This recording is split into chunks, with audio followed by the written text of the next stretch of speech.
Salut! Aujourd'hui on se retrouve dans un nouveau décor parce que j'ai l'impression que je change de décor à chaque vidéo, mais c'est pas grave, je suis désolée. Un jour on va trouver le bon et il sera définitif et puis on va pouvoir s'acclimater. Donc, aujourd'hui je voulais vous parler du NaNoWriMo, ce que c'est, qu'est-ce que je veux en faire, pourquoi, mes objectifs. Donc je vous explique tout ça.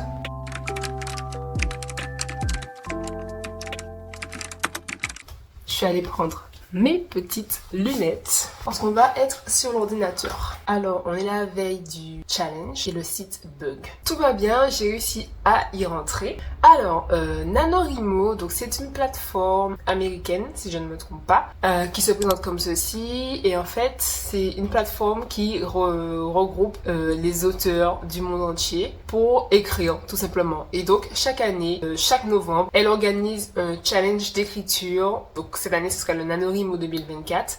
Et l'objectif de ce dernier, c'est de pouvoir produire 50 000 mots en un seul mois. Donc ça équivaut à environ 1660 mots par jour. Donc c'est colossal, c'est énorme, ça fait peur, ça paraît impossible. Pourtant, chaque année, j'ai pas les chiffres là, mais énormément de personnes réussissent ce challenge, se surpassent, terminent leur roman en très peu de temps en fait. Au-delà de ça, ça crée une espèce de motivation à l'international entre tous les écrivains du monde. Écrivains, fiction, non-fiction, auteurs déjà publiés, auto-édités, peu importe qui vous êtes en fait.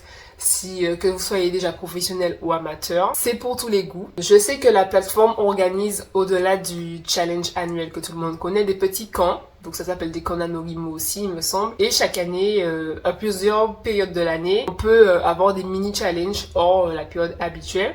Mais également, c'est une plateforme qui permet de... En fait, c'est le Goodreads des écrivains selon moi, et c'est une plateforme qui permet de traquer ses progrès en termes d'écriture, de voir notre rythme. Je vous en avais déjà parlé, il me semble, dans un vlog d'écriture où je disais que je n'avais pas j'avais un peu du mal au début parce qu'on ne pouvait pas modifier quand on avait des premiers jets et que finalement en pleine réécriture on avait des parties à modifier, c'était un peu pénible, mais c'est quand même hyper intéressant et a beaucoup d'avantages. Et on peut avoir plusieurs projets en même temps. Donc si vous avez des nouvelles, des petites fictions en cours et un gros projet, vous pouvez vous avancer pour chacun. Je ne sais pas s'il y a une limite de projets à la fois. Et donc, on vous présente en fait votre courbe de progression au fur et à mesure par rapport au nombre de mots et du temps qui passe. Donc, c'est comme ça que ça va se passer pour ce mois-ci. Donc le camp NaNoWriMo de novembre, c'est tous les novembre, c'est du 1er au 30 novembre. Donc il y a 31.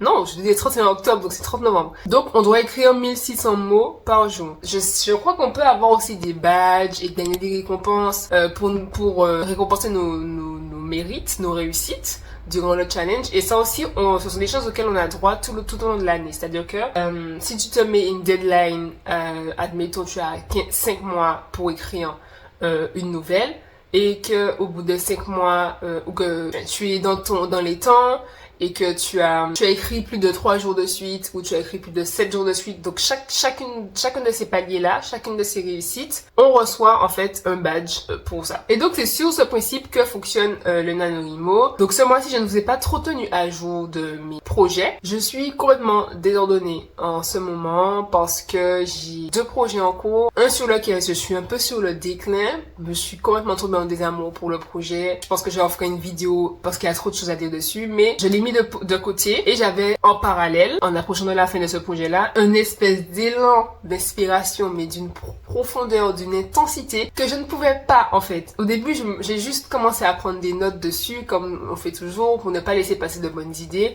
Donc je note, et on verra après comment j'amène la chose, si j'ai envie de l'amener finalement. J'ai été pris dans le truc. Je pouvais plus m'arrêter. J'ai commencé à rentrer dans une préparation intensive, et en fait, je me suis rendu compte que j'étais en train de faire le Preptober. Et en fait, le Preptober, c'est quoi? C'est le mois de préparation des auteurs avant le NaNoWriMo, qui prévoit de faire un mois à l'avance. C'est-à-dire que c'est la préparation du projet. Donc, si vous êtes écrivain architecte, par exemple, vous faites votre chapitrage, le synopsis, vos fiches personnelles, vous préparez en fait tout ce qu'il y a à faire. Et en fait, je crois que c'est ça qui m'a motivée, parce que pendant que je commençais cette préparation-là, je me suis dit, oh, mais en fait, je suis déjà en train de faire une préparation de roman là maintenant.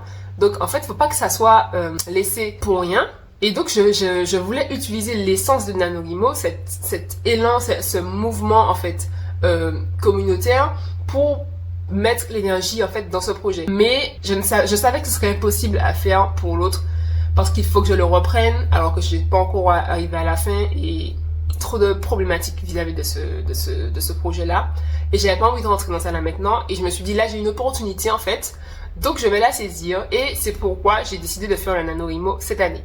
Donc c'est la première fois que je vais le tenter. Donc je vais pas forcément faire de vlog d'écriture parce que ça va faire trop déjà 1100 mots par jour, c'est déjà énorme. Je pense que je vais vous faire un update parce que du coup je vais essayer de me tenir à une vidéo d'écriture par mois.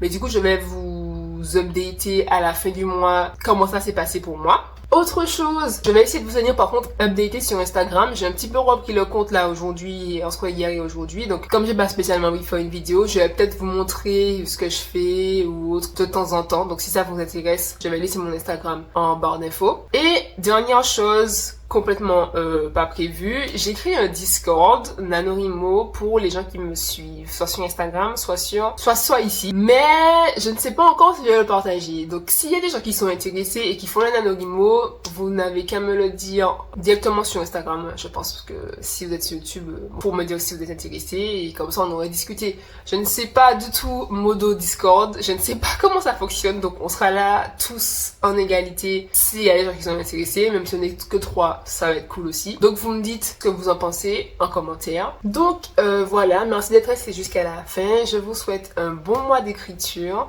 Si vous participez au challenge, vous pouvez évidemment y participer sans utiliser l'outil. D'ailleurs, je sais qu'il y avait eu des récentes problématiques par rapport à l'IA, mais j'avoue que je me suis pas encore bien penchée là-dessus. Et de toute façon, l'objectif reste le même que l'on utilise le site ou pas. Et on se dit à très vite.